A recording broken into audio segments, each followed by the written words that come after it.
I was mourning the girl that could get up and go out and meet her friends. I was mourning the girl who could make travel plans for the future. I was mourning the girl who was young, carefree. That is Esther Areola. Becoming a mother at 17, she shares how young motherhood forced her to grieve who she was while stepping into a strength she did not yet know she had.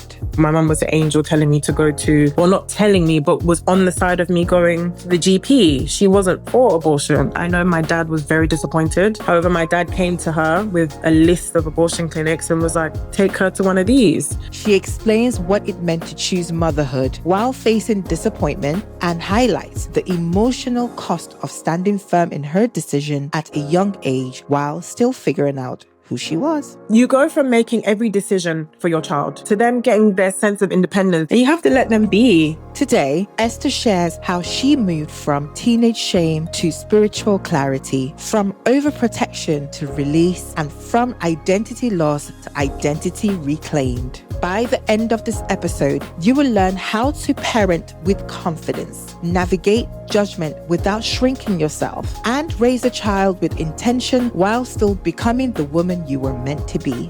I'm Ezinne Asinugo-onyeka, and this is the Goodmother Series. Okay, so we're going to kick off the show with our tradition. Yes. We've known each other for a hot minute, but we haven't spoken for a hot minute. No, it's been a while. It's been a long time. So a long while. We're going to do our tradition, which is getting you to say my name as you think it's supposed to be pronounced. Ezinne. Right? What? I don't know. Wipe a hand. Just why the lean? I don't know. Try again. Just That was a good try. Ezinne. Say it with chest. Ezinne? Incorrect. I think my first one. I'm going with my first try. Try that first time again. What did you go for? Ezinne. With the lean. I love it. Okay. Your first attempt was like a half attempt. I think you were just adding the accent to help you. Yes. But it wasn't, it's incorrect. Actually, the right pronunciation of my name is Ezinne. Ezinne. Yes, correct. I wouldn't have guessed that. Yes, and no one knows how to say my name right.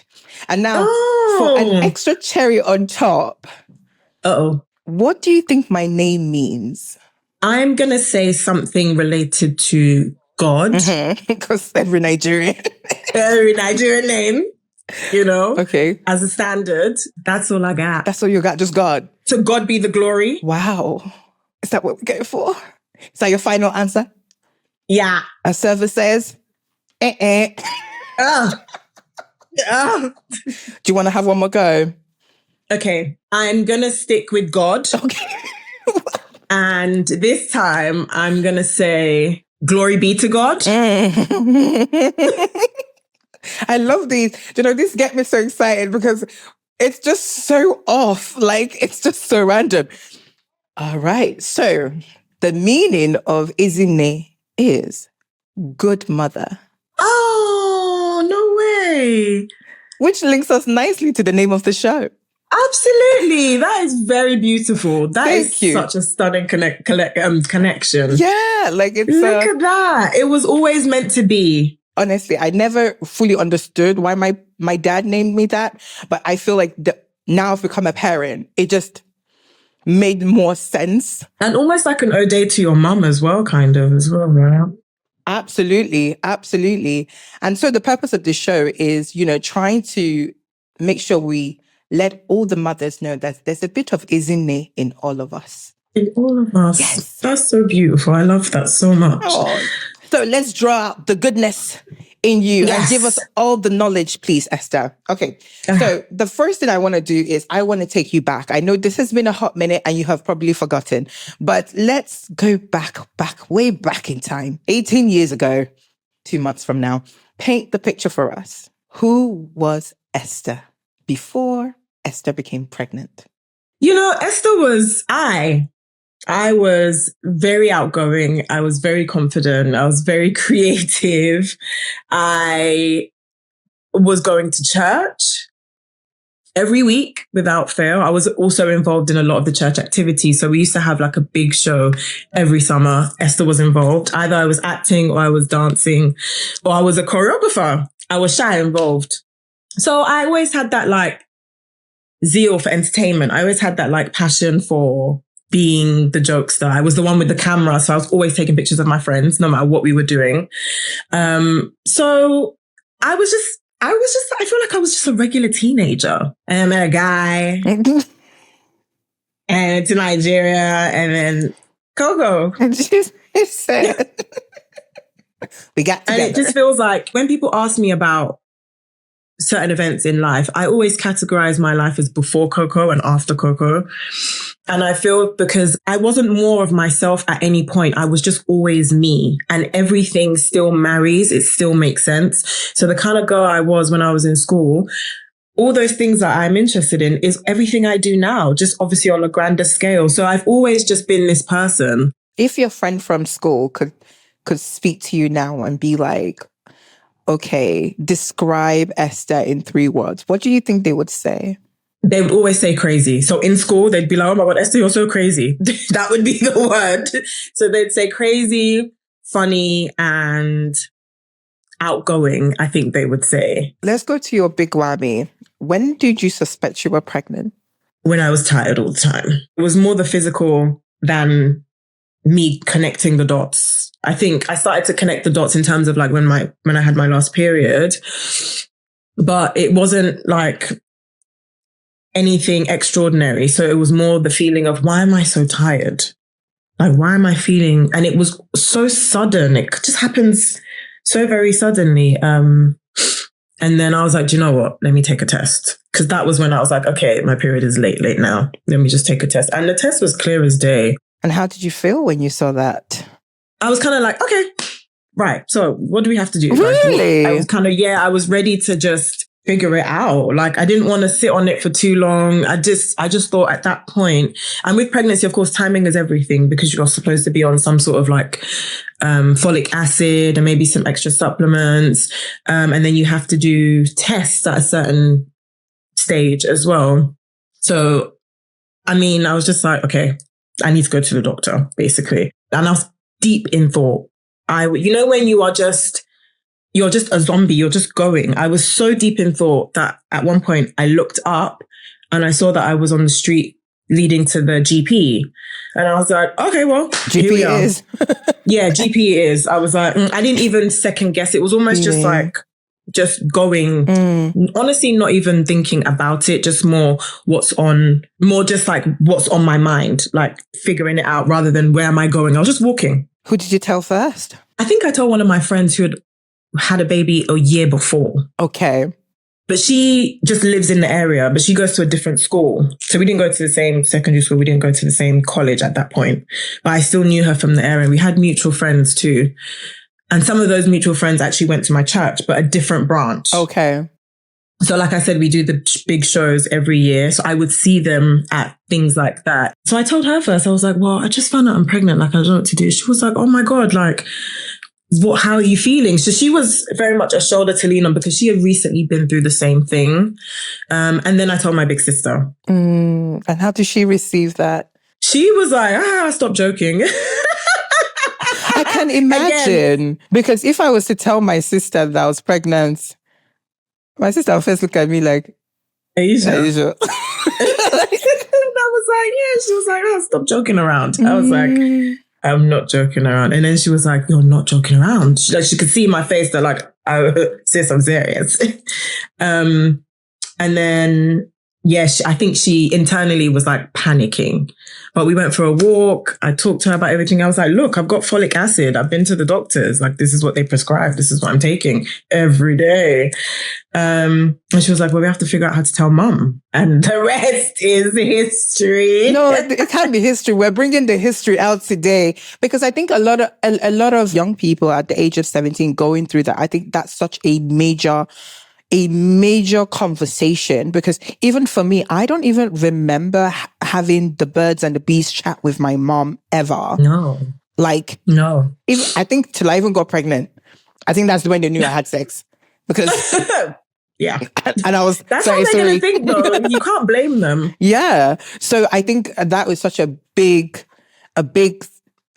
experience for you. And it would be really nice for us to know, like, walking into that room, about to have that conversation with your sister and yourself and your mom, what was going through your mind, honestly? Shit. Like, shit.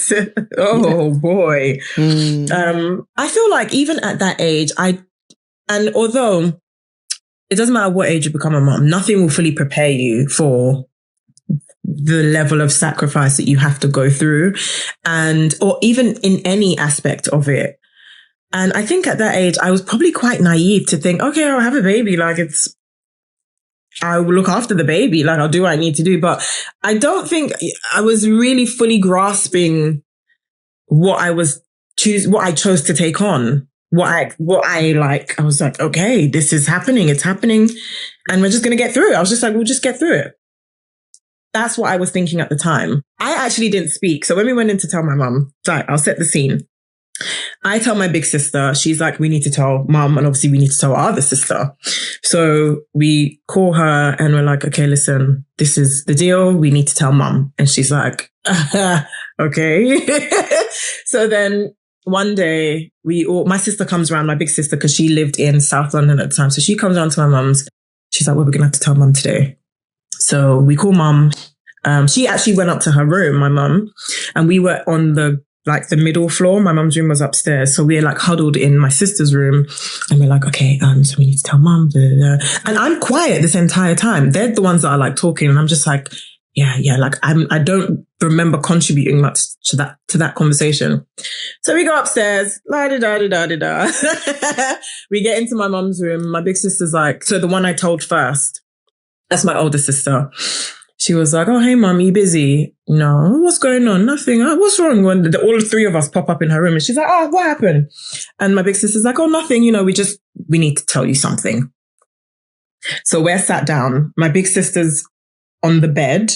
I'm like sat on like a pile of clothes or like a stack of folded clothes. And my other sister's also sat there. So I'm the middle. No, I'm the last daughter, the middle, and then my big sister, older sister. And then my mum's on that side of the room, on the edge of the bed.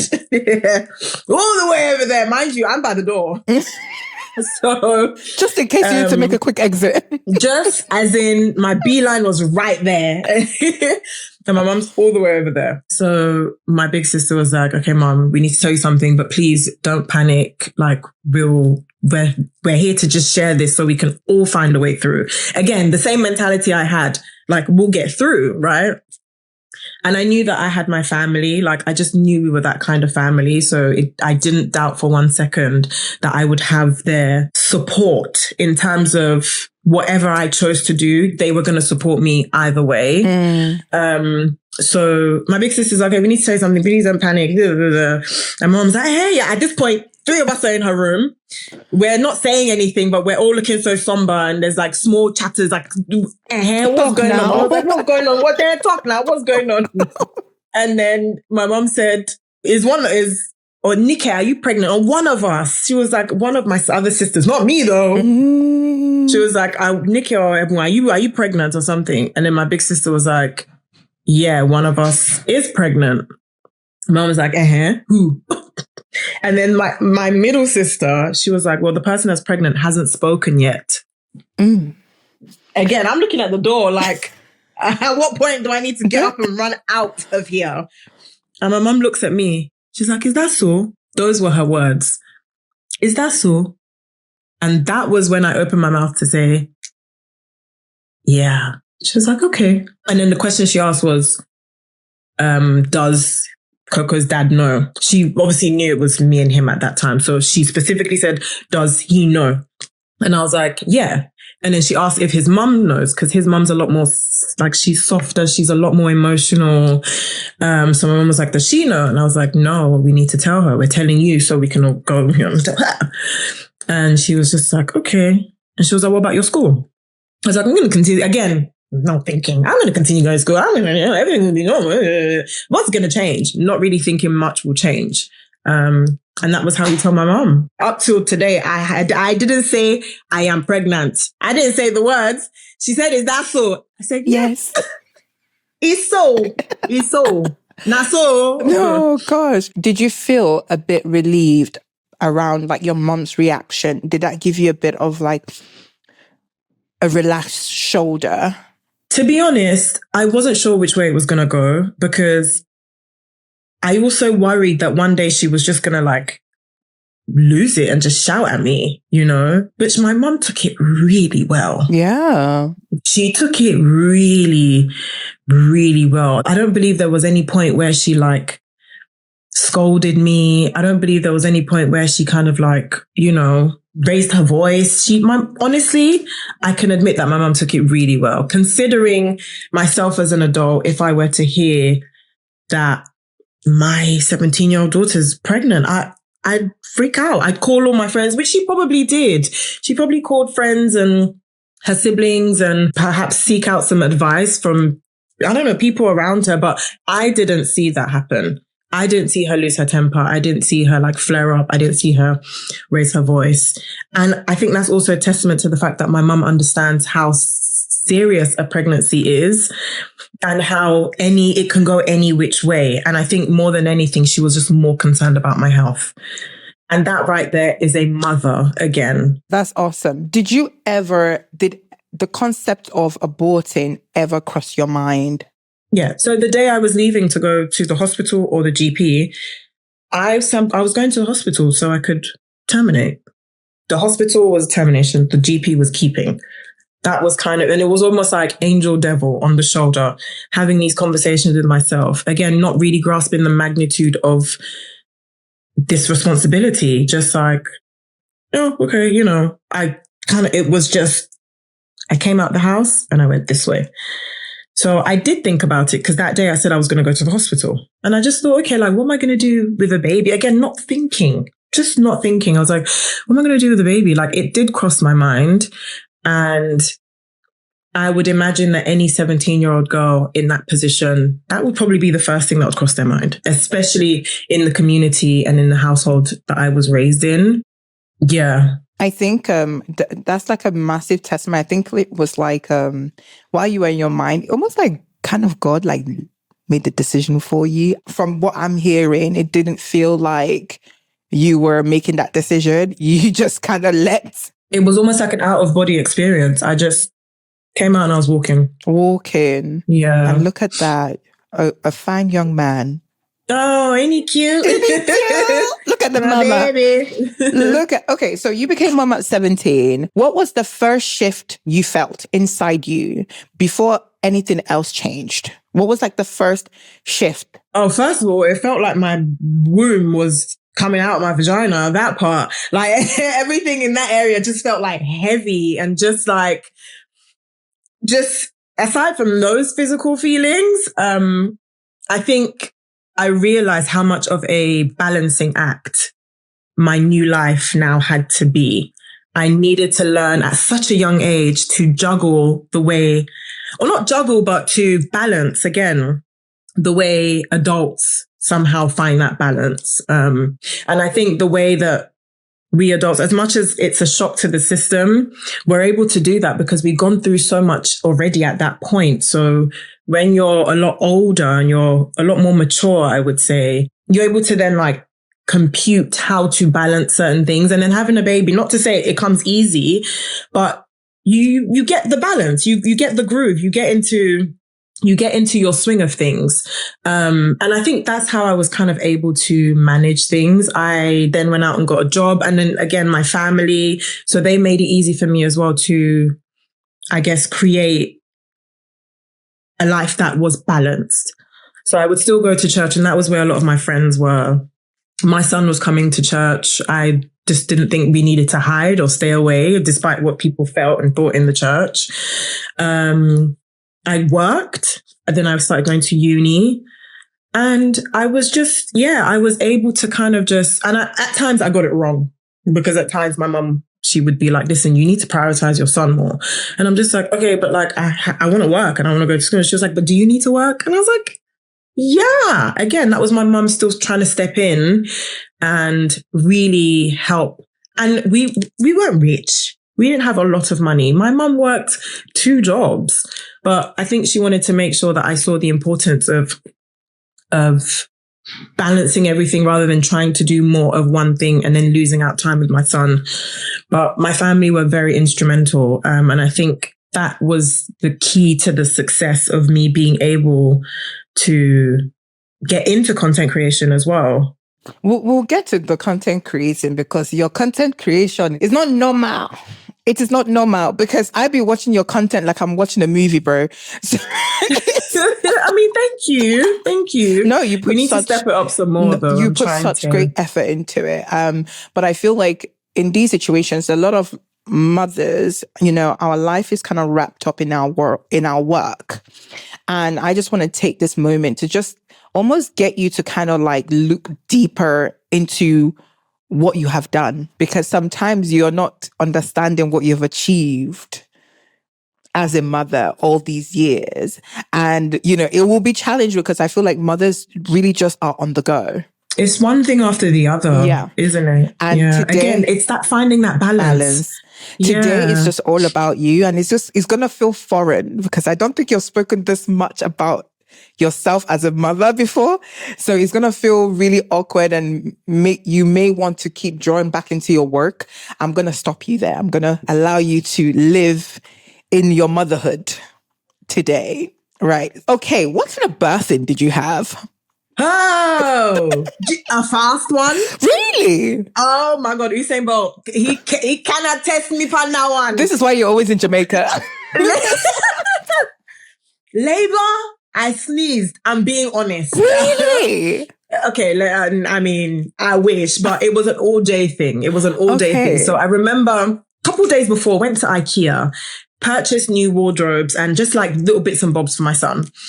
And then the delivery was on the 6th of April. And we're like, okay, it's a Sunday. Like, we won't go to church then. We'll just, the delivery comes and I'm like, I'm ready to say up.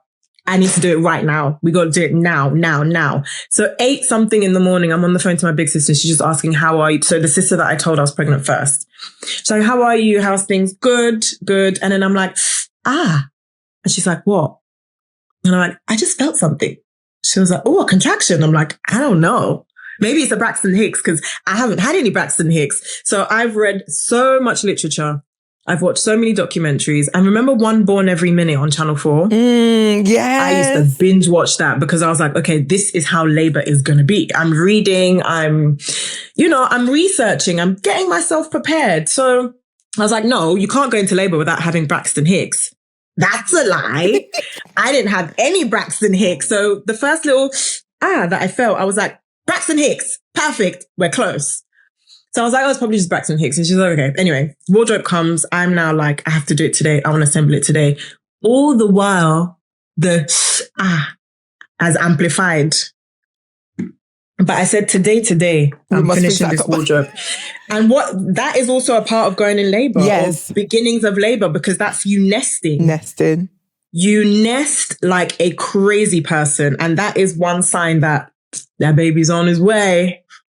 So all throughout the day, from 8:24 in the morning, that afternoon, I set up the wardrobes. I do the chest of drawers, all the baby clothes into the wardrobe. So at this point, it's now like 6. And my mum is watching me like, this girl is crazy, because mind you, these are big wardrobes. These are big chest of drawers. And I'm doing it. I had 2 friends come after church to see me. And so they helped me a little bit. So at this point, I was like, okay, I'm really tired. And my mom's like, okay, just go and shower. So going to shower, but I'm like, this pain, it's not gone away, actually. It's still very much present. So my mom's like, okay, shower, come downstairs and eat. I need to sneeze. Oh, okay, it's gone. She's like, shower, come downstairs and eat and, go to bed. I'm showering and I'm just like, okay, no, this is a lot worse. And I remember being in the shower and I just couldn't close my legs. I was like, So I put my hand in and I was like, okay, it feels a bit smooth, but let me just finish off. Come out the shower. I go downstairs. I managed to put some clothes on.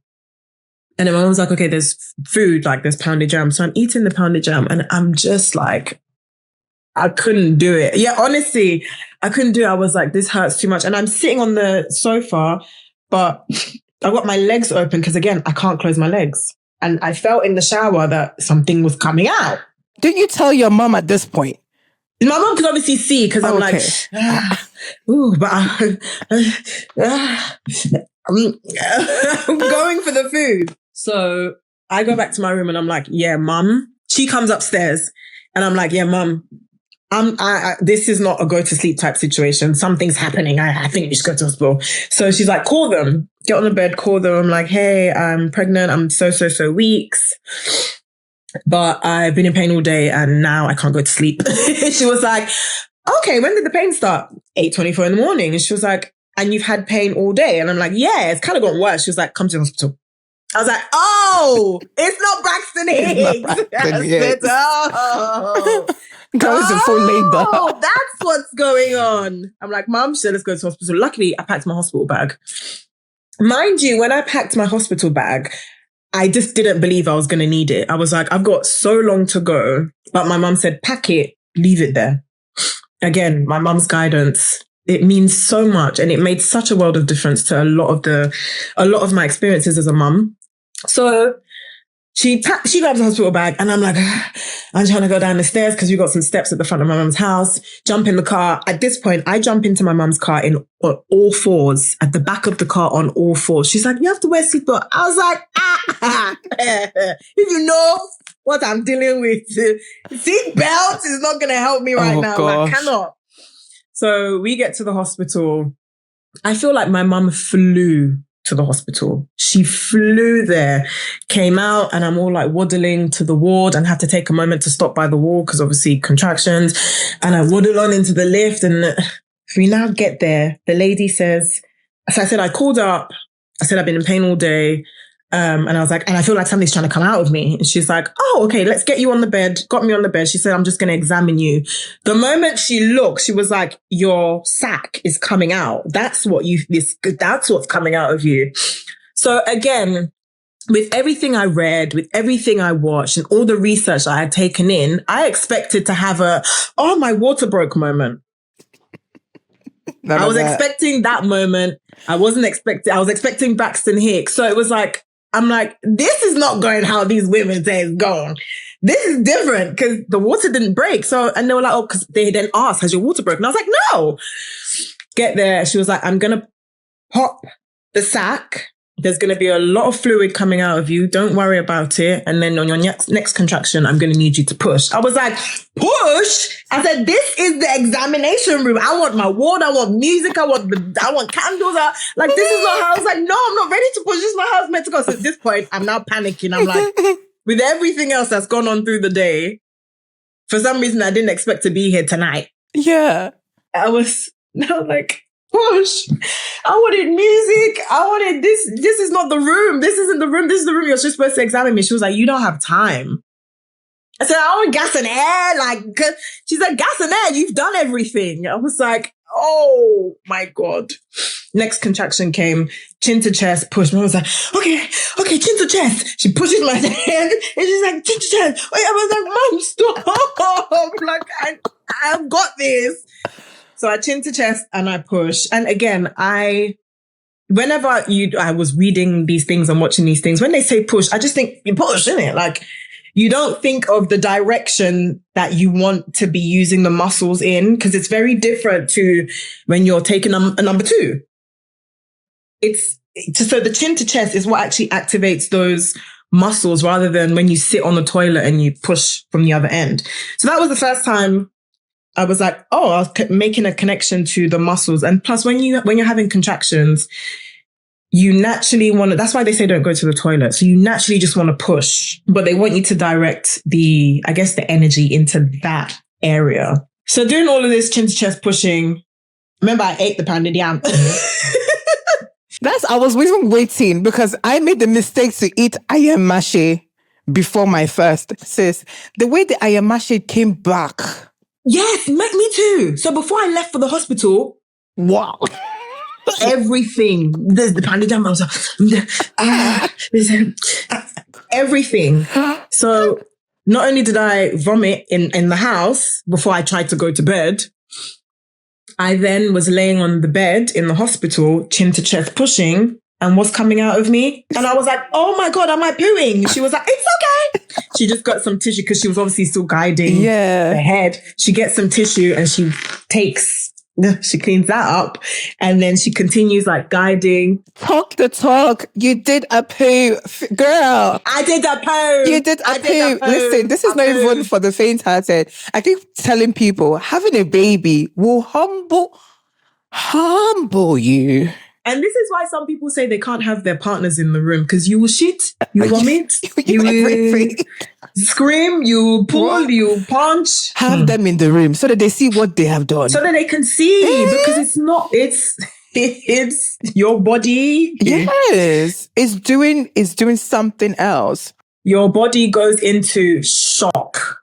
It's something else. And no one actually, so, okay, first push, chin to chest, pushed, pooped. She cleaned it up, pushed again, head and shoulders came out. And she was like, okay, your next contraction, I'm going to need you to like, and chin to chest, I pushed the first time, nothing. And then again, I went for it. And then he just flew out. And then he starts crying. And that's when I'm like, oh, baby. Oh my God, there's a baby. There's a baby. Where's the baby? Where's the baby? I was like, oh my, because you finish pushing and all you want to do is just like, nothing, but you've just had a baby. So it's like, no, okay, give me the baby. Like you take a second to like, and then the shakes. Whoo! My body started to shake and I'm like, almost like you're freezing cold. And I was like, why am I shaking? Why am I shaking? My mom was like, it's just shock. And the nurse is like, your body's gone into shock. That's very normal. And I was like, ain't nobody mentioned that. This is why. Nobody tells you anything. Mentioned shakes. Wow. Did you get the shakes? No, I had a cesarean. Oh. So I haven't actually experienced natural. My own was just a big, just cuts me open. I don't bring the baby out, because I had the same idea in my head to have, like, I had gospel music, I had lights, I had the water, I had, They said, yeah, temperature is going down. I said, okay. And then just put me in this blue room. Like, it just looked so dead. I was just like, what kind of boring room is this? And then I had the whole gas and air. But I think the one thing I noticed with mine was like instincts. Instincts play a big role in that process, because I remember one of the midwives telling me, oh, Ezinne, I think you should get up and walk. And I said, my body says no. Yeah. Where am I walking to? Where am I going? My body says lie down. In fact, just lie and wait. Just wait here. And I told them I will not move. They looked at my husband and said, oh, as in try and convince her. I looked at Ugo. I said, no, I'm not going anywhere. No, I've said what I've said. Honestly. And to find out that after he had the cesarean, they said, well, it's really good she didn't move, because she would have actually pressed on his head. Oh my God. Yeah. So the instincts play a very big role in that whole thing. As much as doctors are gifted in the knowledge and stuff, but God's design, it's impeccable. So sometimes I kind of mix, but I just trust myself now with everything. But no, the cesarean, it's not also for the weak-hearted. I actually desire. No, I know. I've heard the recovery is quite rough. You can imagine all the muscles and everything though, right? What? Not only is the recovery mad, everybody has different problems. My right hand stops working. Whoa. See this here? Literally stopped working. I couldn't lift it. I couldn't do anything. And I had to breastfeed. So I had to use my left to do both breastfeeding. So my body has shifted to the side because of all the weight, lean onto one side. And it's a mad thing. Wow. To do this whole thing. The female body, honestly, the human body, but the female body, the way certain things kick into action and certain things that you just don't even think are connected. Yeah. But I think for me, with your story as well, it's just how first, the fact you were rubbing your sack, not realizing. Yeah, I'm like, what is that? Wow, why is it so smooth? Even when I got to the hospital, I was like, I need to lay down. Like, I got into the ward and there was some chairs like lined up on the wall for like the waiting area. I just went straight for those. I got my folder, because they give you the blue folder. the blue book. I slammed it on the reception desk. I was like, this is my blue book. And I went to those chairs. I was like, I need to lay down. And they were like, oh, no, let's have you in the room. And that's when they led me into the room. Wow. But yeah, I was like, I just knew I couldn't sleep. I was like, there's no way I can sleep tonight. I need to know what's going on. What am I supposed to do? Because for some reason, I didn't think I was in labor. Oh. So wait. I was pregnant. Very due. But no, I can't be in labor. We have this over, like, I fixed my mom's entire garage. I'm like, Ezinne, why? You're nesting. You're like, why are you fixing the garage? Who sent fully you? Nesting. Fully, like, you get into, and it's one power out of nowhere. But you're out just like, of nowhere. Why do I have all this strength to do stuff? Out of nowhere. Okay, so you've had this beautiful, bouncing baby boy. Yeah. Question for you is, what would you say you lost instantly? Once I became a mum. As soon as you became a mom, this child came in. And what did you discover about yourself? What I felt I may have lost, but also gained, I would say is my sense of freedom. So when I say freedom, both as a loss, I'll say the person I used to be, I began to mourn that girl. So I was mourning the girl that could get up and go out and meet her friends. I was mourning the girl who could make travel plans for the future. I was mourning the girl who, was young, carefree. And then I was also gaining so much knowledge in my independence.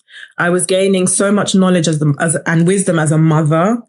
I was gaining the strength to want to go for certain things that I probably typically wouldn't. Not challenging boundaries, but like going against certain boundaries that I may have set up for myself.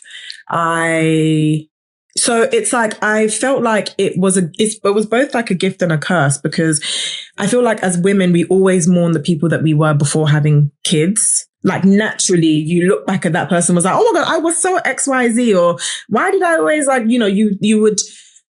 you want to revel in those moments again. But that doesn't mean you're not grateful for where you are, because you absolutely are.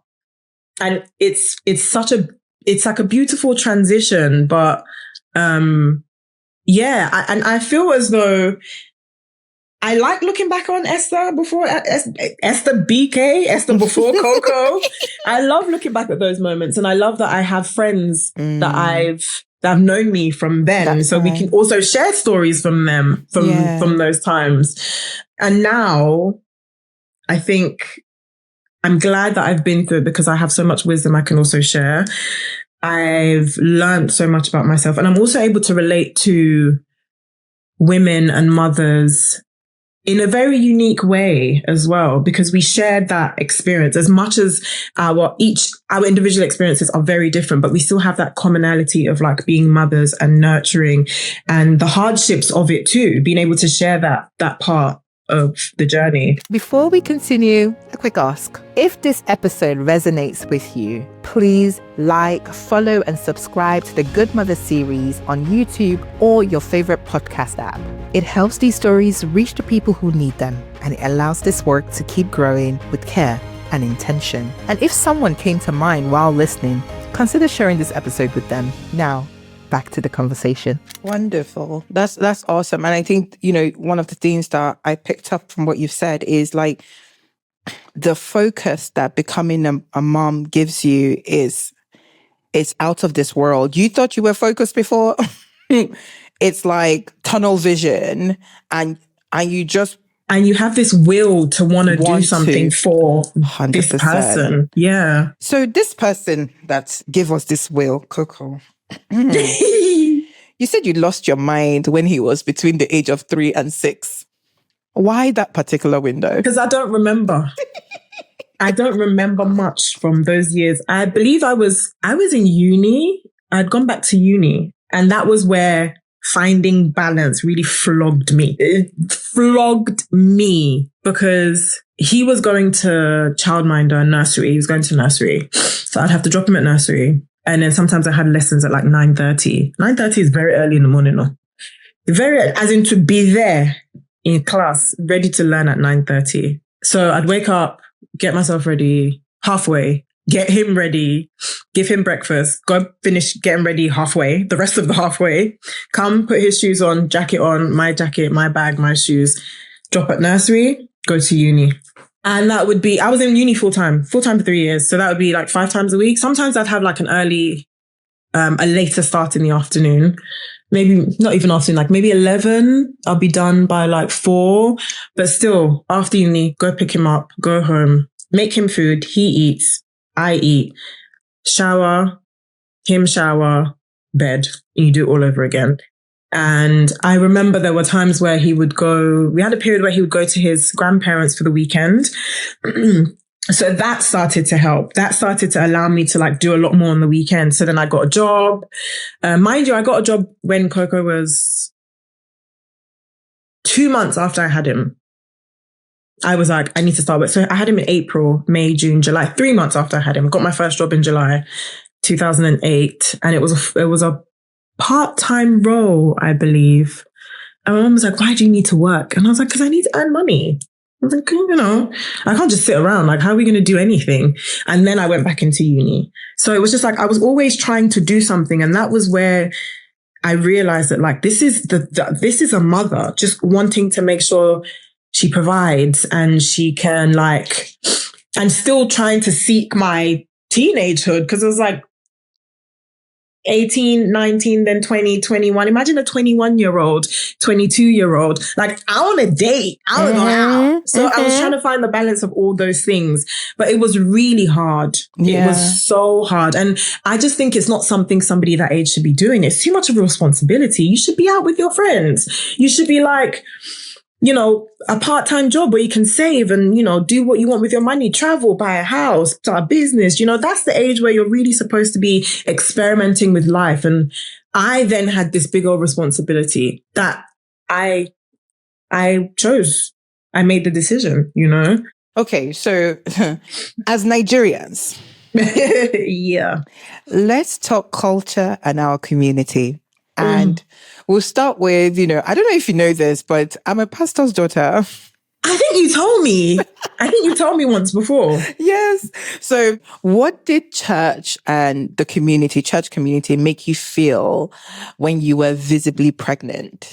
So I think once it fully came out that I was pregnant, from what I remember, there was a meeting that was had because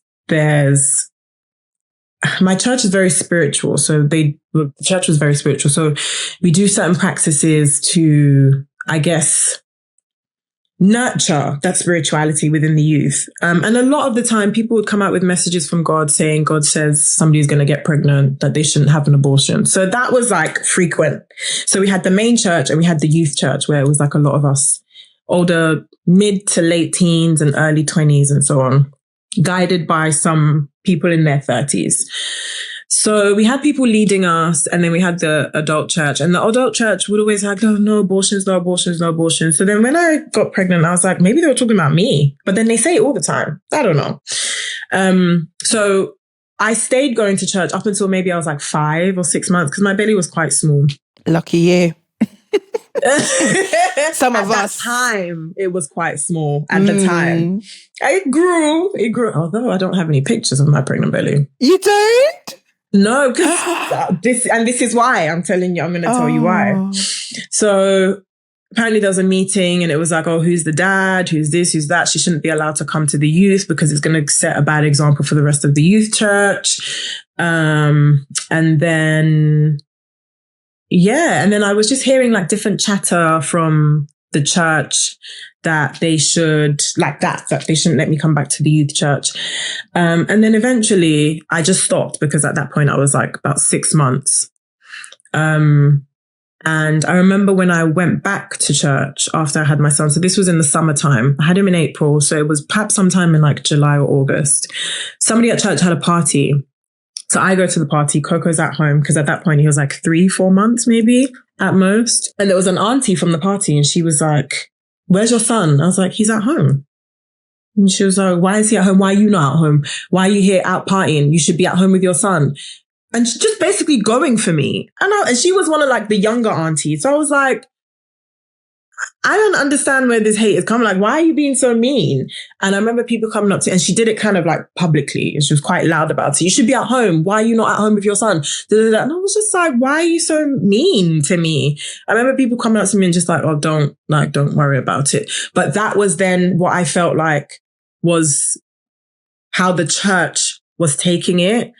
After hearing that they would have meetings about me being pregnant and I shouldn't be allowed to come back to the church. They had meetings about me not doing my dedication in the church, saying that like, it's not basically, I shouldn't be allowed to do it in the church because again, it's going to set a bad example to the rest of the youth. So just conversations like that. And because my son's granddad, he kind of he's like one of the elders in the church. So they would have a lot of meetings with him to say like, oh, should he step down because that's his son, you know? So it was just different things, just that I felt like was very unnecessary. And rather than guiding and saying like, look, don't do this. And if you feel like you're in this position, come and find someone to speak to. And that is what a church should be about. That's what the community should be about. So even like just the auntie being awful to me hearing those stories coming out of church, and then not sure whether or not they wanted me to have the naming ceremony in the church. It was just kind of like, so where do I go in at a time like this? So thinking back now, there were so many times where like it felt like the church was not helping. They weren't there to help. Like they were happy to make me feel like an alien. And that also, I guess that was also a reason why I was comfortable enough to leave the church, because it got to a point where it's like, okay, you guys, during my pregnancy, you were like this. After my pregnancy, you're like this. And now you're like this to me and my son. No, we don't have to remain here. Like, this is not what church should be about. No, 100%. I think what I do commend about you is still trying to find that balance between your faith and the people. I think that's a big difference because as Christians, we're always, trying to forgive or trying to be understanding. But in hindsight, we still have to protect our own. And having your son in an environment where it's almost like he's been shun. Yeah. Like he almost didn't even stand a chance. Exactly. Yeah. So, you made the best decision for you and your family at that point. And, it takes a lot of guts because I remember leaving the church, not even for having a child. I left the church because I was dancing and I was like, I can't begin to start explaining myself. Yeah, over and over and over again. And I think something more recent, even in a current church I'm going to, something more recently happened and she saw my social media and saw me dancing. And she was like, how is your mother allowing you to do this? And I giggled so hard because I was just like, I'm an adult. I'm an adult? I'm an adult. Maybe?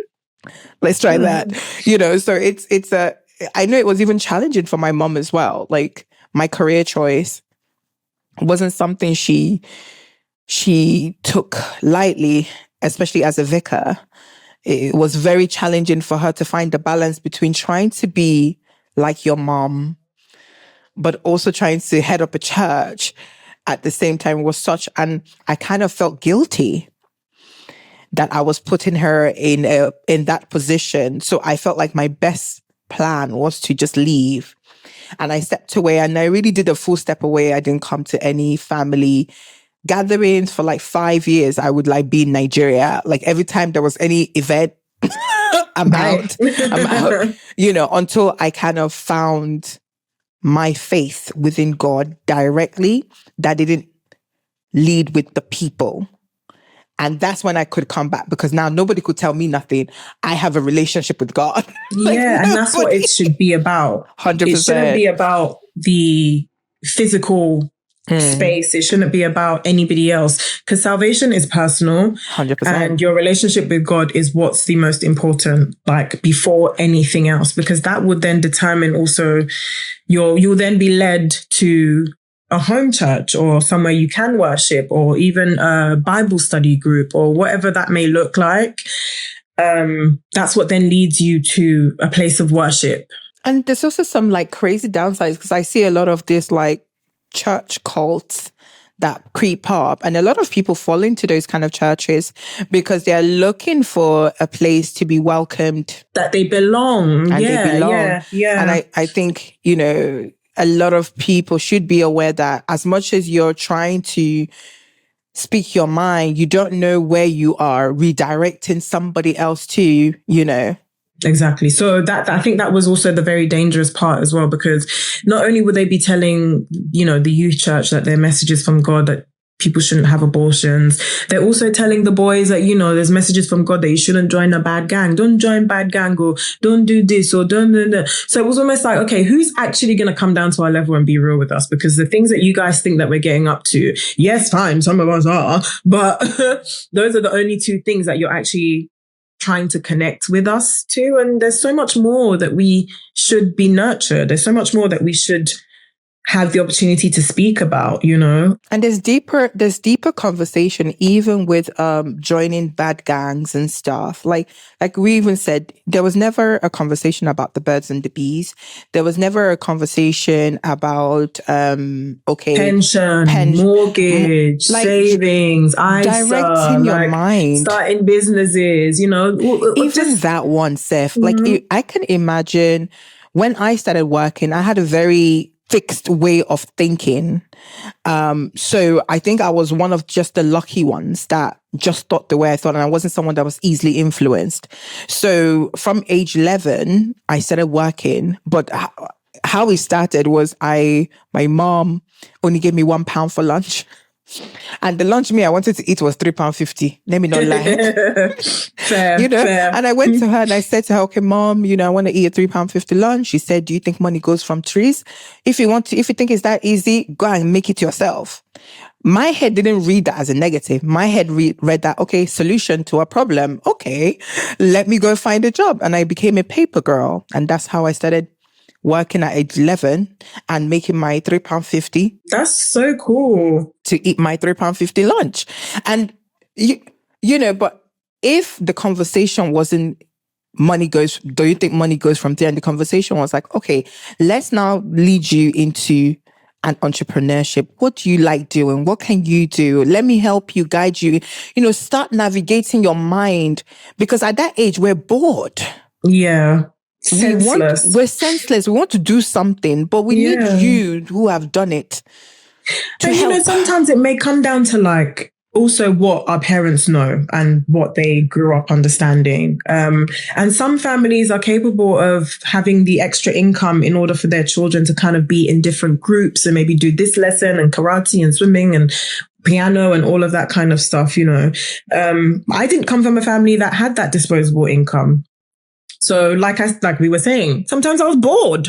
And that means, you know, like living in an urban environment, I want to go out with my friends, hang out, go to the park, ride our bikes. It was like wanting to be outside. And obviously living in that kind of area and that kind of urban environment that's kind of considered, I guess, a bit dangerous. You can get yourselves into all kinds of things. So what my mum would do is you can't go out. You can't be with your friends. You can't play out. You can't do all of those things. And I guess maybe that was what my mum thought. Like, hello, I was in secondary school and I was caught smoking weed. This was even, I think maybe I was in year 5, year 6. So it was the last 2 years of secondary school. So year 10 and year 11. 15, 16, yeah. Right. So yeah, we went on a school trip. My friend had brought weed. I don't know why she did that. So if she brought the weed, I'm smoking the weed. Who's the bad person? Is it not the person that brought the weed? I'm just trying to support her business. Is this not the person that brought the weed? Mind you, we went from England to Berlin. How are you smuggling drugs, girl? Anyway, she did that thing up. I was like, bring that shit over here. When my parents found out, yeah, girl. Yeah, my dad lost it. So I was like, I wasn't innocent. I was a man, please, whatever. Speaking about garden, okay, you're raising a black boy with the stereotypes of this UK on top of everything you're doing. How did that pressure shape your parenting style? Oh, I think I kind of inherited my mum's style of you can't go out, you can't do this and you can't do that. But I will tell you, my son was like, you think? Watch me. Me that I was already, I had my own when I was his age. I had my own as a teenager. So I always kind of wanted him to know that I had him young. And there, unfortunately, being a black boy or being a black family in this area of London, coming from where we're from, we kind of already have the odds stacked against us. So that be job opportunities, that be even just stereotype, that would be racially. There's always something that we're fighting against. And I said to him that like the last thing I'd want for him to do is go out there and people be like, oh, isn't that the boy that her mum had him young? Isn't that Kiniko's son? No wonder he's behaving like that. Like she had him so young. So I always kind of had high expectations of him. And perhaps at times it wasn't healthy, my approach to it. But for me, it was important. For me, it was like, I just want him to be a good person. I want him to respect and love people around him and just be a good person. And that was kind of the most, I would say maybe like pressure I put on myself and in turn put on him as well. So he would say things like, oh, but mom, I don't really care about what people think. And I'm just like, no, I get that you don't care what people think. Be yourself and do your thing, but also know that you are coming from a family. And in this family, we support each other in this. And that me always drumming into him that we support each other is to encourage him to like, you don't have to lie. You don't have to be dishonest. You don't have to say things that you don't really mean. Speak your mind. Don't like feel like you have to do things because of other people to make other people happy. So it was hard. It was hard. And I think him seeing how much we support each other in this family and him seeing how much like myself and my sister are really, really close, I would like to think that's also inspired him to be that way with his friends. And even just like when my mum needs help as well, he's always there. If I need help, my sister, he's always willing to lend a hand. And ensuring that he's got the right people around him. I used to tell him all the time, Korede, I don't care what your friends are doing. The only person I care about is you. And if you're doing something that I think is dangerous, I'm going to tell you. And if at times him and his friends try and get into some things, I call up the parents. I'm that mum. I call up the parents. I'm like, hey, your child and my child, they're doing nonsense. You speak to your child because I'm going to speak to my child. And if there's nothing improves, I don't want them together again. And luckily, his friends' parents are also that way inclined. They're very much like, no, they don't play around.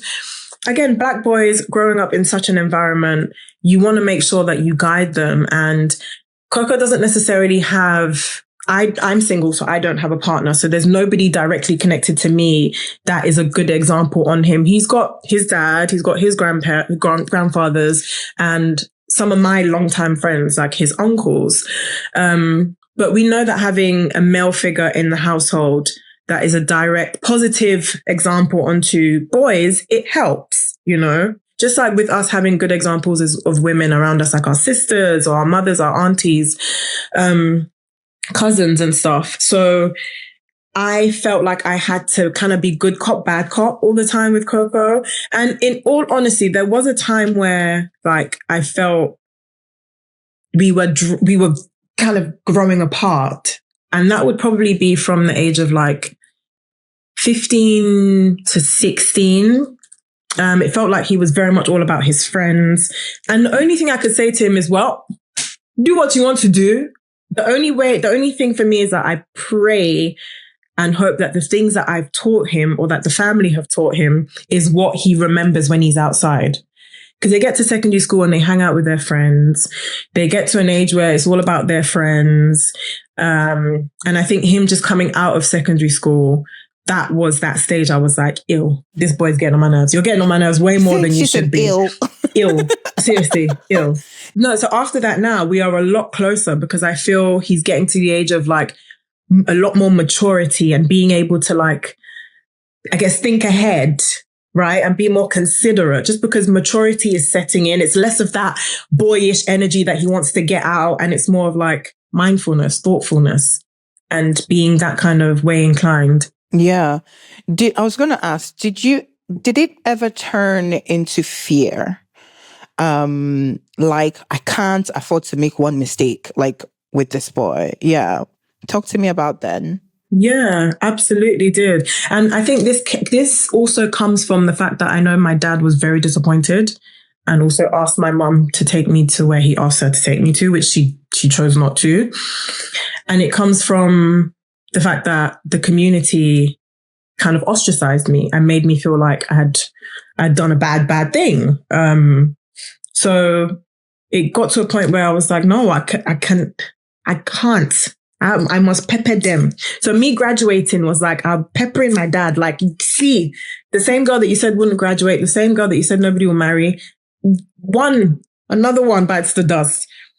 So that was to make a statement that like, no, everything that you said I couldn't do, of course I can still do it. Yeah, indirectly kept you motivated. Get me motivated. Yeah. But there were times I remember I had a really, really rough morning. I think I was running late.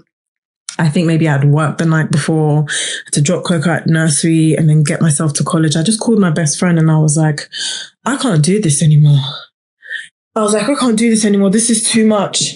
Like, and he was just like, are you done? I was like, yeah. He was like, are you the only one? He was like, you think you're the only one? He was like, people have done it before you. People will do it after you. So there's nothing. It's hard. He was like, yeah, it's hard. I can't tell you how hard it is because I can't even imagine.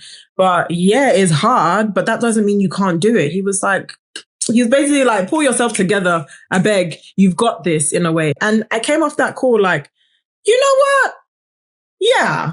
Mm-hmm. Yeah. Yeah. That's good. It's good to have those kind of people around you as well. Like that doesn't allow you to wallow in the downness of the situation, because the situation is the situation and you have to move past it and look at the future and move on. And every mother goes through that. Every parent needs that person that they can go to and vent at any stage of being a mother, because sometimes you feel like you're going crazy. Like, how many times do I need to talk to you? How many times do I need to say it? How many times? And then you start to feel bad, like, okay, can I approach this differently? Is it my approach? And you start to question maybe things that you've said in the past and things that you've done. And you're like, okay, I'm going to do it differently. Next time this happens, I'm going to do it differently. And then the next time comes and then you're like, I didn't do that differently. What would you say are 2 non-negotiables for you in terms of raising Coco in this world? 2 non-negotiables. Respect for others. I think for him, regardless of where you are, what you're doing, you should always have respect for others. And I think just walk with confidence, walk in the confidence that God has him and God has destined something great for him. And that I feel like that kind of covers a lot of things. So even if he doesn't want to go uni or he does want to go uni, I want him to walk with confidence. I don't want him to like waste time on things that I perhaps wasted time on. Yeah, and I guess that also ties into like, there's no hardship. Esther, you're giving me political No, I just want to protect him. Like, I don't know, as a mom, I just want to protect him. So I would much rather write out his route of life and be like, do this. Not like I have the answers, but I just want to protect him. I don't want him to go through a lot of the things that I went through. So I guess what I understand from that is that is the non-negotiable of like, let's talk, let's always communicate, let's be here with each other all the time. And so in that world, you don't make the mistakes I made. Yeah, but you also create your own mistakes because they all need to make mistakes. Like, I just feel like that's how you learn. I think as much as we try to mother, as much as we want, there needs to be room for self-learning But then you don't want them to get hurt. I don't mind you getting hurt a little bit. Oh no, I don't mind, because I feel like a lot of my lessons was through a bit of hurt. Mistakes, right? A mistake. And that mistake had to hurt for me to learn. Because I think like if I listened to, and also some of those decisions I made turned out to be fantastic. Fantastic. In the long run. In the long run. Happen. Do you understand? Yeah. So giving me the opportunity to make good or bad decisions to lead to its own outcome gave me confidence in myself. So when I would do something, I didn't even care whether the outcome was going to be good or bad. I just trusted that this is my decision and it wasn't being influenced by any other person. So whatever the outcome was, good or bad, I was ready to receive it and learn it rather than being like, oh, I wish I did what I wanted to do because... Oh. But then that's always me. I always think like, oh, I wish I hadn't. But in hindsight, like you said, you have to do things to like, in order to learn and to be a stronger person. Like a lot of the things that I've been through, I'm grateful for the experiences because it's made me who I am. Like undoubtedly, it's made me who I am. But, you know, again, a lot of it is like, oh, I wish I didn't waste my time on that. And I think that's what I want for him. I don't want him to waste his time dwelling on the things that he can't change. I don't want him to waste his time getting involved with some things that may just not benefit him. I just want him to live a good, full life. A really good, like so many experiences out there. And like you said, with uni, I'm not like you must go to uni, but then I want him to have the uni experience because I didn't.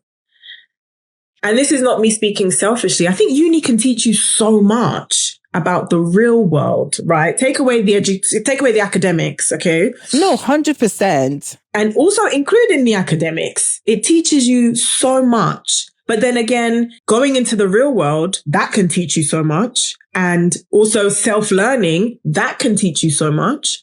So it's just like, it doesn't really matter where he goes, what he does. I know that he will still be who he's meant to be. But so that's why I'm like with uni, I don't know, because you can like life goes on, you know, life goes on. Listen, with uni, guys, don't get it twisted. It's not like I'm anti-uni like this. The reason why university is a bit of like, for me is I feel like going to uni at 18 is too young to carry the bill that comes to going to university, as in the financial bill of going to uni. And that's kind of just, it looms over your head for years after. Years. Yeah. And you're accruing interest. I think what I would advise my son now would be, okay, you want to go to uni, Sha. Here is the cost of uni. Here is how long it takes you to pay off a uni debt. Here is how much you'll be paying off. This is how the government will take the money from you. You can also decide to go to uni 10 years from now. It will not make a difference. But 10 years from now, you will know exactly what a clearer idea of what you're about to invest, because university for me is an investment. If I always laugh because I always be like, the government is so quick to give us loan to go and enter debt with uni, but to buy a house, stress. Do you understand? So I think for me, part of because I studied accounting and politics as well. So for my learning, I now realize that the lack of information that we are not given. And so that's where I would like to give to my son, which is I'll give you information. And do with it as you wish. Do as you wish. Yeah. But you get all that information that I feel like I didn't get. And I think that's where I am with uni. I don't want anyone to be like, Ezinne's like, oh, she doesn't want her kids to go to university. That's not it. It's just the bill. And also, your point is very valid. Your point is very, very valid. My son, maybe 2 years ago, he was like, when I was saying, oh, so are you thinking about uni? He was like, uni? What's that? I don't know. And I was a bit like, oh. But then as he gets older, I'm like, I'm going to have to let you figure this one out. And you go from making every decision for your child.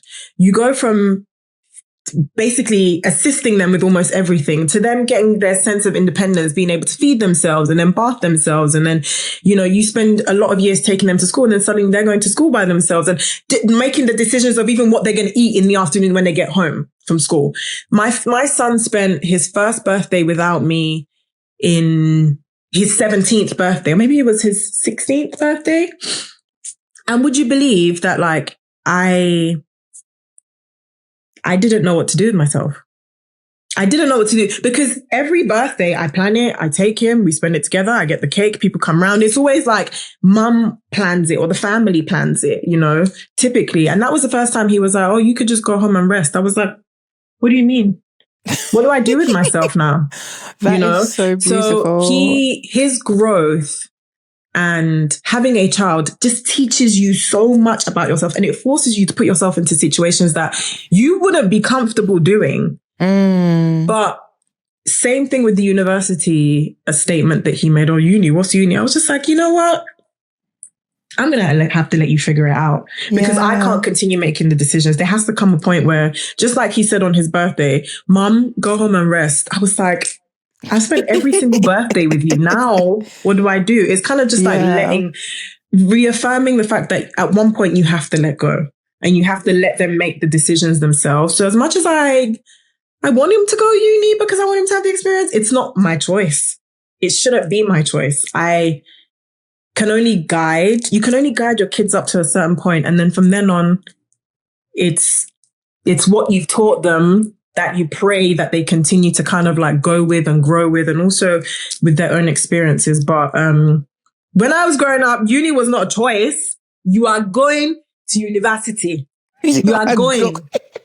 By hook or crook, you're going. You're there. So as parents of this generation, we do need to start seeing things a little more broader and not necessarily carrying the conceptions that our parents and their generation, we have to give our children autonomy, and guide them, because I had made mistakes, and my mum, where would I be if my mum was always trying to wrap me in cotton wool, control. Yeah. You talk about detachment while your son is in his teenage years, when your son started living his own life, what did that stage trigger in you? I was just scared that he was going to make the bad decisions. And how did you learn to stay connected without controlling? Oh gosh, that's even up till now, I think now I didn't have a choice. I'm now more like, okay, trust and pray that he'll be okay. I tried as much as possible to be like, oh, should we go lunch? Should we do this? Should we do that? And a lot of time it was like, no. Even for his birthday, I wanted us to go away. And he was like, no, I don't want to. I'm like, you're not even paying for it. Okay, fine. And I think I would always say to my sister, my mum, when he's older, maybe he'll understand. When he gets older, perhaps he'll understand a bit more. And luckily we're there now. We are there now. He is a lot more considerate, and he just, even conversations, before it would be like, oh, hey, how are you? Yeah, I'm fine. But now it's like, oh, I'm okay. How are you? And he wants to talk to me. Today as well, he was like, oh, we'll go out, or what are you doing on Wednesday? And I was like, nothing. He was like, we'll go out. And I was like, we will? And it's just you want to hang out with me? Okay. And when your teenagers want to spend time with you, you take that opportunity instantly and you hang out with them, because you don't cancel know the all your next time plans. they're going to tell you. Yeah, it's like, okay, where are we going? I'm ready. What do you want to do? You have to take the opportunity, because it's such a weird roller coaster. It's something I was saying to my sister, as much as I love my son, there was just a point where I just didn't like that person that he was at that stage. It was just like, where's my sweet baby? Where's the boy that always wanted to be with me? Where's the boy that always wanted to hold my hand when we walked on the streets? As a parent, it really does force you to look internally and have to make changes that you perhaps are not ready to make, or you didn't even think you needed to make. And I think those are the intricate beauties of being a mother, because you're then able to relate to this person who is now their own person, and still love and still want to nurture and still want to spend time. Sometimes you look at them sideways, but you're like, you know what? I've lived. This is your life. I'm going to have to let you live. do your thing. Yeah, let you live and do your thing. But I'm always here. I'm always going to support. I'm always going to want to spend time. It's now a different stage of motherhood where before it was just always me and him, always me and him. I'll tell him what to do. I'll tell him what to wear. And now he's his own person and you have to let them be. Yeah, no, that's so beautiful. No, see me just fantasizing of when my own is going to turn 18 because I'm just like, somebody take me out, please. Oh, gosh, Take me out. Okay, so you now have more quality time on your hands, Esther. So what are you doing with your quality time? Who is in the dating pool for our single, sexy, gorgeous entrepreneur? Ain't nobody.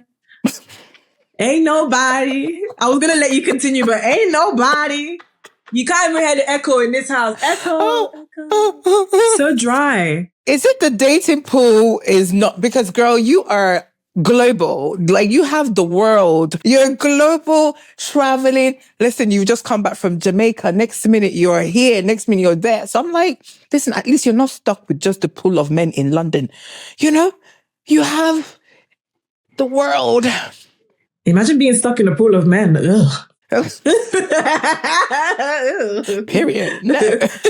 No. Gosh. There's no one. Honestly, and I don't know. Why is that? Is it stone? No. Am I bread? We shouldn't even be laughing. This is a very serious conversation. But we're just laughing. Am I bread? No, you're not bread. Even in fact, bread if you were bread, you're soft Papa. agege bread. Don't play, girl. Honestly, where do you go to find men these days? Listen, I had to travel all the way to Nigeria to find mine. Like, I couldn't find nobody in this UK. I've been up and down and down and up and here and there. Still but nobody. Why do you think, what is it that you're like looking for now? Because as a mom to a grown man, there must be new things that you're looking for that you wouldn't be looking for when you were a bit younger. Like, what are those things now that you're kind of seeking out for?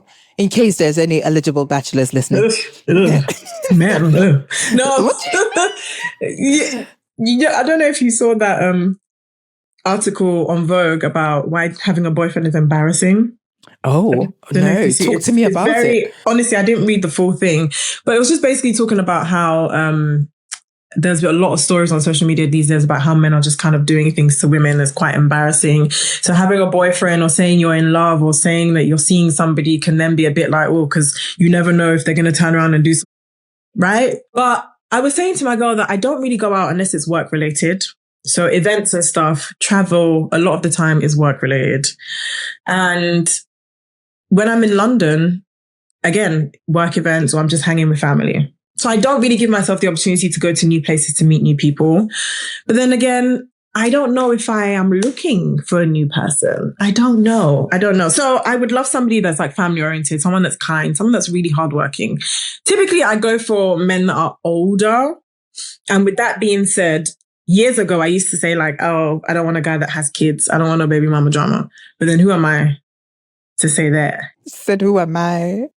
I can't. I shouldn't really. So I'm more open to somebody that has a child, preferably much older child. And I guess their relationship with their child's mother would tell me a lot about who they are as a person and their level of responsibility and activeness in their child's life. And I would want that to be 100%. I would want you to be a part of your child's life because then that would tell me what kind of father you are. So preferably a Christian. Preferably Black. I like Black men, to be very honest with you. I don't know. I would love for my children to grow up in a household that feels like one, not divided, either by religion or ethnicity or anything like that. But do I feel like I need to be in a relationship? No. I still feel like there's a lot of myself that I want to discover, that I want to find, that I want to experience. Do I like when somebody likes me and they show me that they like me and show me attention? Yes. Do I like if someone wants to take me out, take me on a date? Yes. But right now, I don't feel like I need to be in a relationship. Do I question like, oh God, where am I going to meet someone? Am I going to meet someone? Yeah. But I'm kind of happy to like really have this time to myself. Because when you're in a relationship, you need to give. You need to do things. You need to like be present. You need to have sex. And like, not that I don't want to, but like, maybe I just want to have sex by myself, or maybe I just like, sometimes you just be over there and I'll be over here. No, so I don't know whether I'm becoming you make very sex sound like a chore. You say you need to have sex. Yeah, like, and then imagine if the sex is dead. I wouldn't end up with somebody that the sex is dead. So I know that's impossible. We do not hope that for our good sis. We don't hope that for anybody. Anybody. Because if you're going to be laying down, you need to be laying down. It needs to be having your time, okay? Oh gosh, I'm finished. Or standing up or bending over, whichever one is your flex. I don't know. But oh gosh. Yeah, and not to be selfish, but I enjoy like being able to kind of get up and go away and not having to be like, oh, hey, I'm going to be away, I'm going to miss you. I don't know, like. Can I say that maybe also because you've just finished a phase of like being there for someone all the time that you're like kind of like a big. And also I'm kind of tired of the disappointment. Like, I'd rather be by myself than be with somebody who is not taking me seriously or who does not see my value.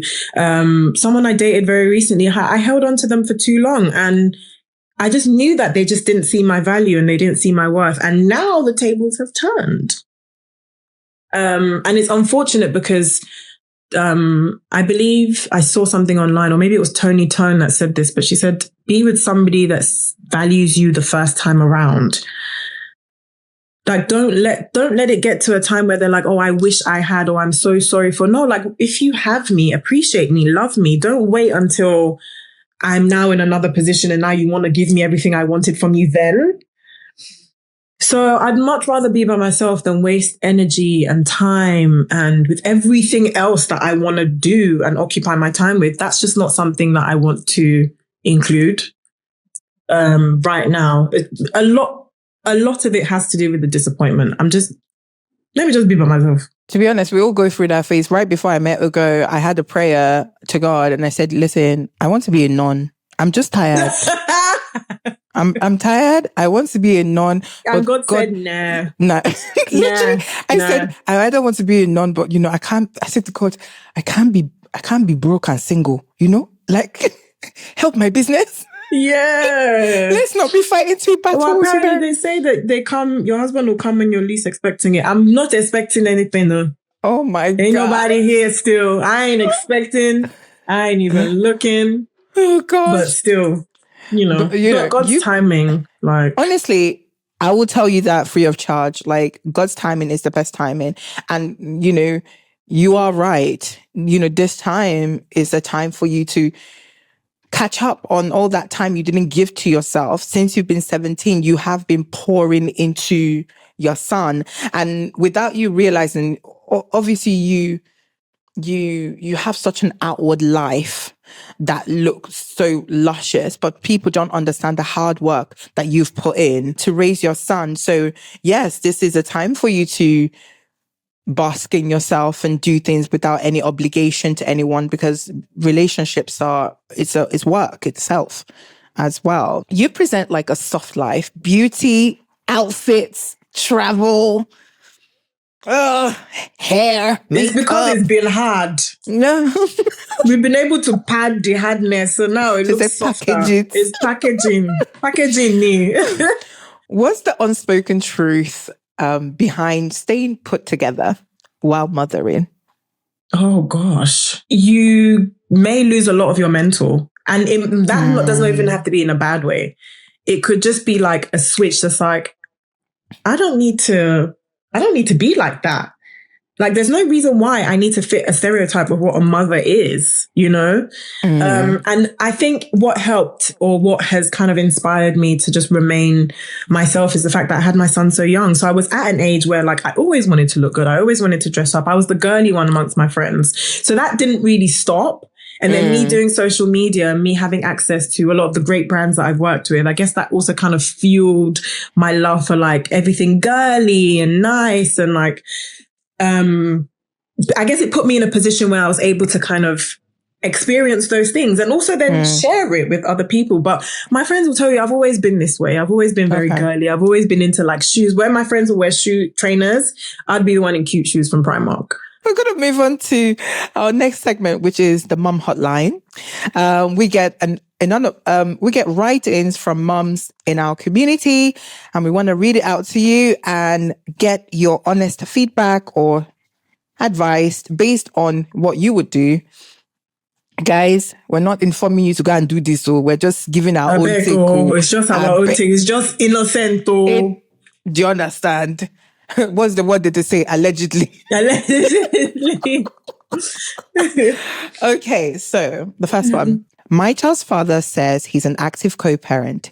He sees our child sometimes, posts cute photos online, and tells people he's very involved. But financially, I carry everything: rent, food, school, clothes. When I bring it up, he says I am money hungry and that parenting isn't just about money. He makes me feel like I'm the problem for even asking.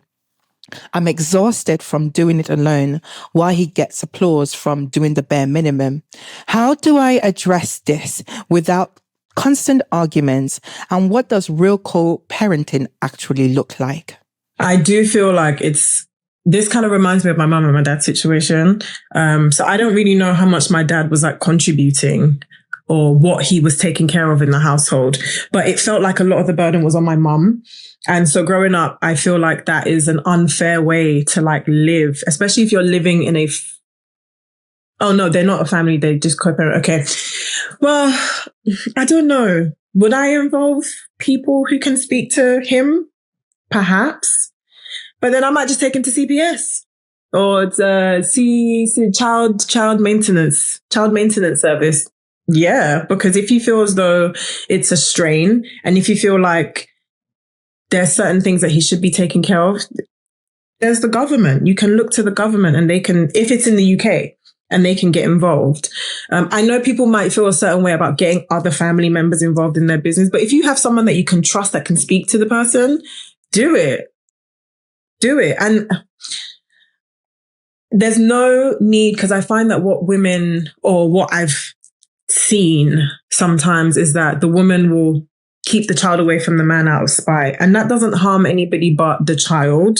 So if you're unable to get through to them, like either involve someone or go to the government, because you absolutely deserve the support. If they're not supporting actively as a co-parent, force their hand.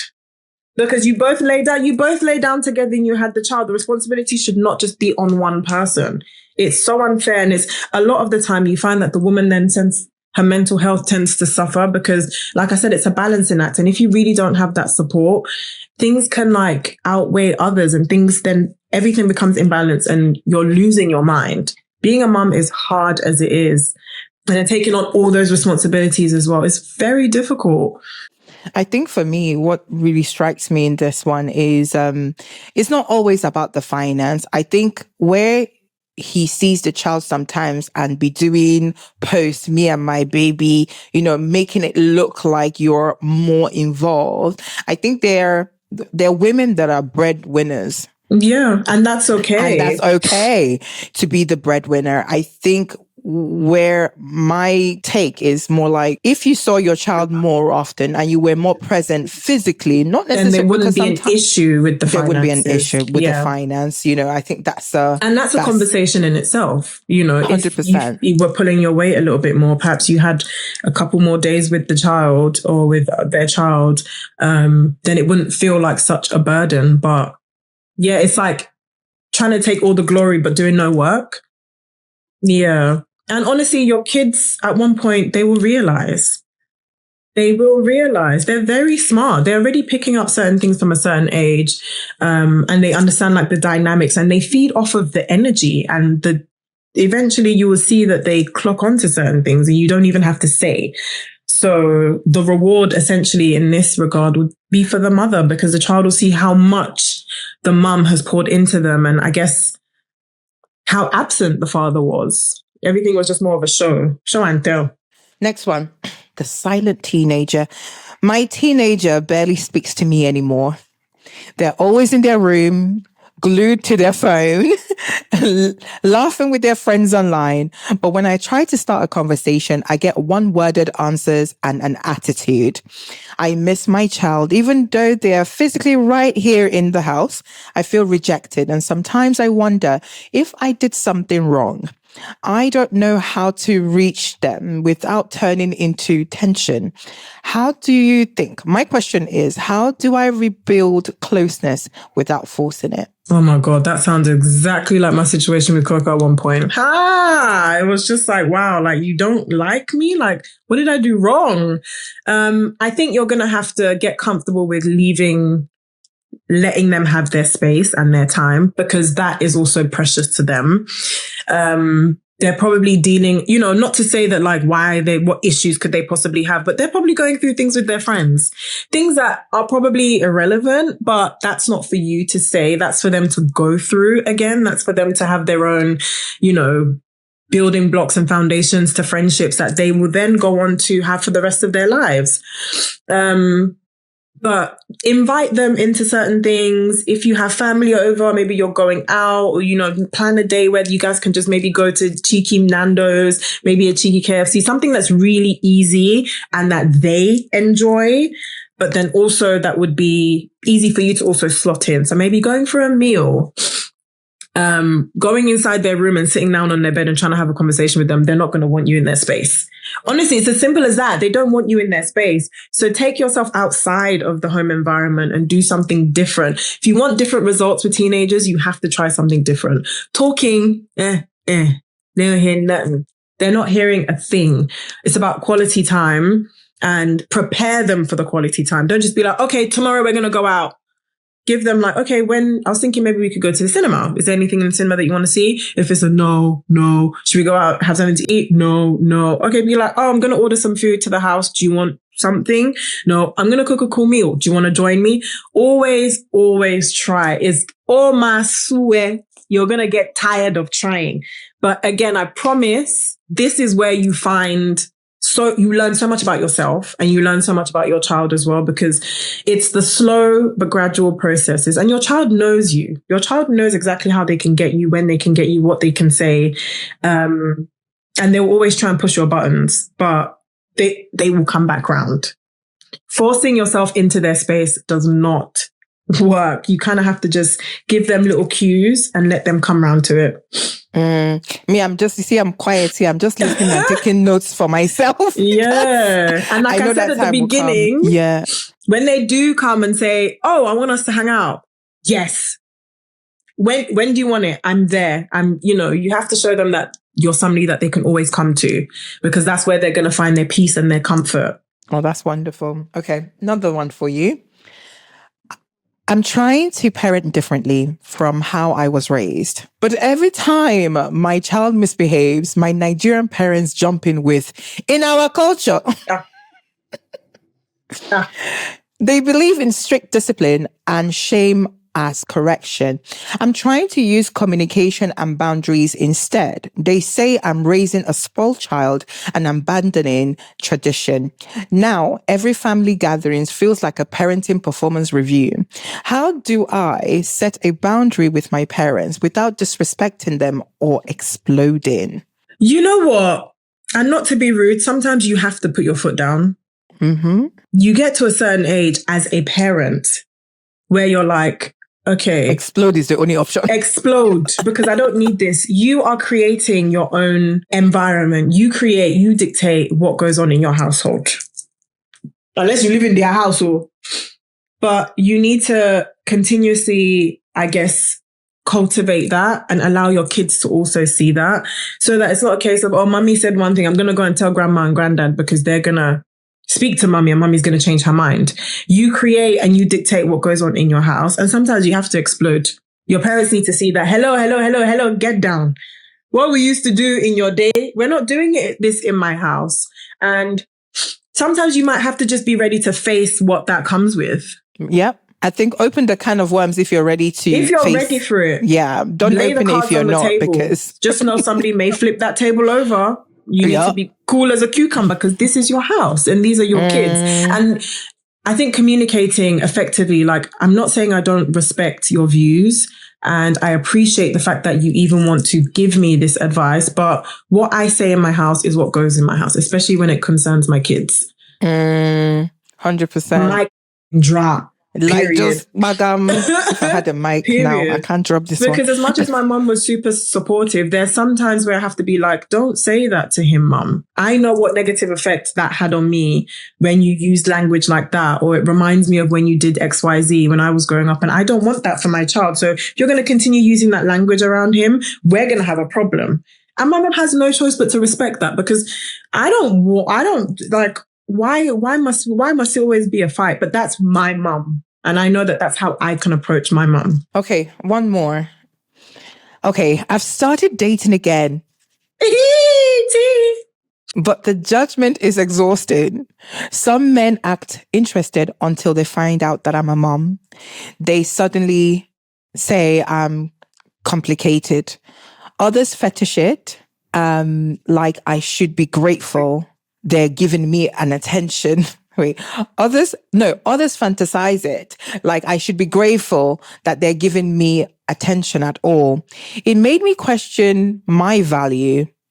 I know I'm more than someone's mother, but sometimes it feels like motherhood lowered my ranking in the dating world. Well, my question is, how do I date confidently without shrinking myself or settling for less? First of all, you are the table, you are the tablecloth, you are the cutlery, you are the plates, you are the decoration, you are the table. And if anybody wants to come and sit at your table of wealth and knowledge and everything that you've grown to be as a mother, then they should be honored to sit at that table. I feel like as a woman that has a child, there's a level of care and nurture that we possess. And this, I'm not saying that other women are incapable of these things, perhaps in different aspects. But once you become a mum, you have this like full on cloak of like, you should walk with confidence. You should walk with like full of integrity. You should hold your head up high, because not only am I raising the next generation, but I'm also able to carry myself in a way whereby I can come and give love. So with everything that I have and I've learned and I've grown to be, and I'm continuing to do so, there's so much wealth of love that is up for grabs, and somebody who's only worthy of it is who should deserve it. I say that to say, people that you date should not make you feel like less than who you are. Excuse me. Less than who you are. Regardless whether or not you have a child or not, but specifically as a mother, you bring so much to the table. And I found that, like, I guess I was always a very caring and giving person, but I felt like to the people that are around me that I love so much, anything I have, I just give. I'm just a giver. And that could be because I'm a mom. Maybe I would have been that person when I was younger if I hadn't had my son. I don't know. But I definitely feel that like I'm such a giver. And now when I date, of course, you always date with a purpose, but I'm so no nonsense. My tolerance levels is so low. I ain't got time for yo. So if you want to come and play, this is not the playground. This is not the playground. And I think we need to be a lot more strict when it comes to dating in that regard, especially because we have children or we have a child and we want that person to be a good example. My tolerance levels are no nonsense. I've learned not to let somebody make me feel like I'm not deserving of love, because I know I am, because I have people around me who reinforce that. And I know that the love of God is so real and so big. Now, why am I settling for less? And settling for less also means somebody that makes you feel like you're less. Because why would somebody want to be with you knowing that you have such a unique characteristic, or you've had those experiences, which essentially makes your views on life incredibly unique, and have so much love to give, but you want to play around with that? Why would you want to do that? Say bye-bye and say bye-bye to Rada. Get rid there. Bye-bye. Seriously, because there's more to life. And then dating somebody as well that could potentially be the mother of your children. What do you expect me to have? What kind of person do you expect me to be? Okay, so we've got into my favorite part of the show, which is called, I call it, Stop Doing That. Just stop doing that. This is where you bring your pet peeve as a mother in this society to the table and share with us one thing that you need to encourage the audience, aunties, uncles, brethren, sisters and brothers to stop doing that. What is it you're bringing to the table, Esther? I saw a TikTok, maybe like the morning before we had our initial chat, and people were complaining about boy mums. So for some reason, now that my son is older, I don't know whether it's because I look very young. I don't know whether it's because I like to dress up and, I'm still very much in my, I wear whatever the fuck I want to wear era. People I now see tend to say things like, so I had a comment, somebody said, you love your son and it's a bit weird, something like that, claiming that like I love my son inappropriately. People need to stop claiming that boy mums love their sons inappropriately. If you see me hugging my son, there shouldn't be anything aside from a mother's love for their child. Because if I was hugging a girl, if that was my daughter, the narrative would be different. I think people need to stop sexualizing good-looking mothers. People need to stop sexualizing breastfeeding mothers. People need to stop sexualizing women who have male children, because for some who perhaps the woman looks good or perhaps the son is good looking, that we shouldn't be doing that on the internet. There shouldn't be any talk, or anywhere. There shouldn't be any talk of an inappropriate love for a mother and their son. Because if it was a girl, that conversation would not be had. No, that's a good one to bring to the table. Have you people heard? Stop doing that. Stop it. Stop doing that. It's wrong. And stop painting boy mums as overprotective or like, weird relationships. Like, why? We just we love our kids. Yes. Mind you, that's my only child. Where else is love gonna go?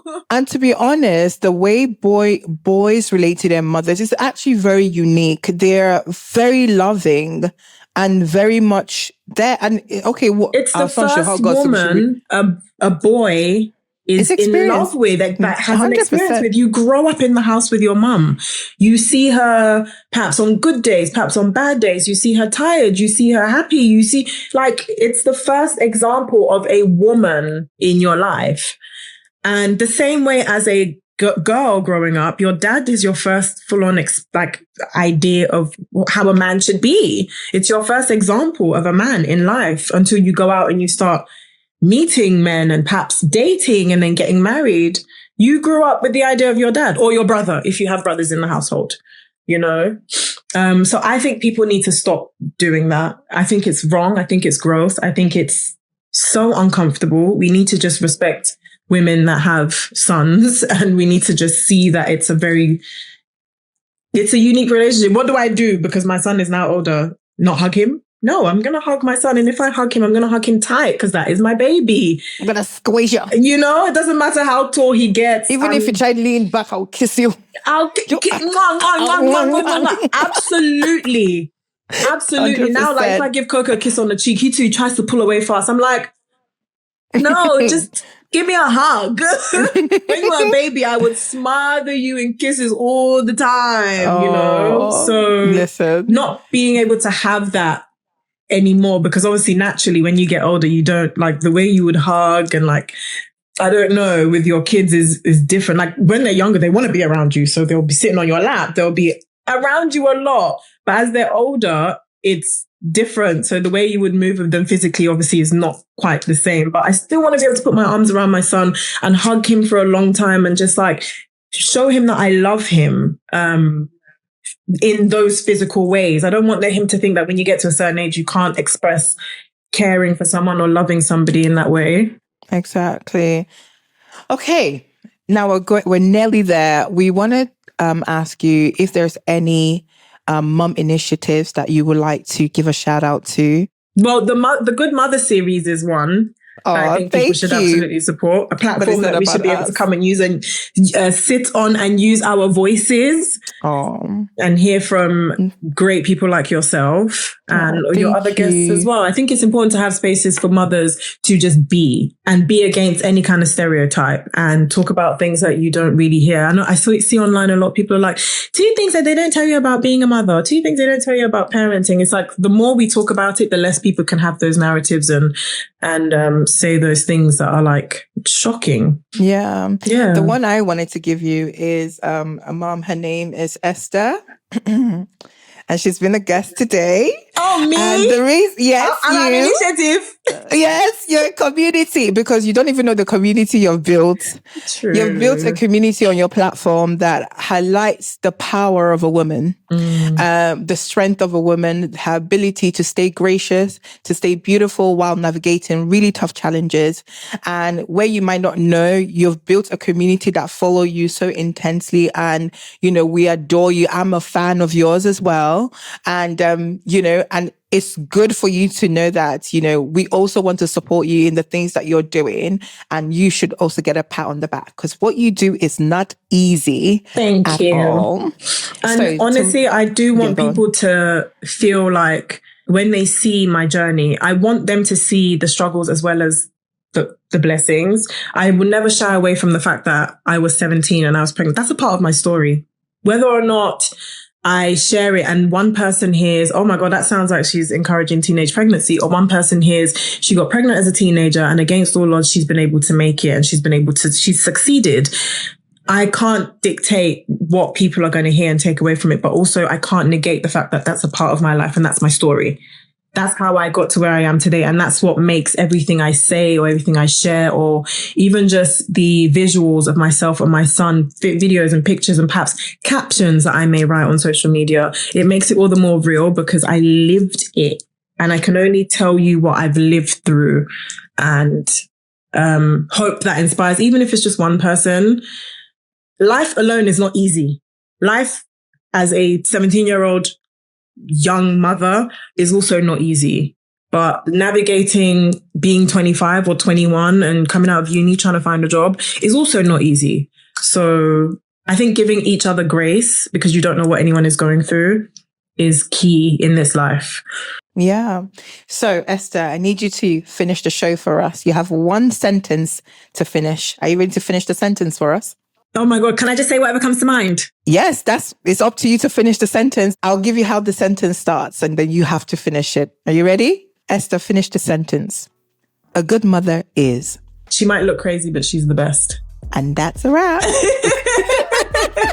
A good mother might look crazy, but she's always the best. If today's conversation resonated with a change you are living through, consider sharing it with someone who may recognize themselves in it. You can follow the show wherever you get your podcast as we continue building an archive of honest, culturally rooted stories about identity, body, and becoming. I'm Ezinne. See you in the next episode.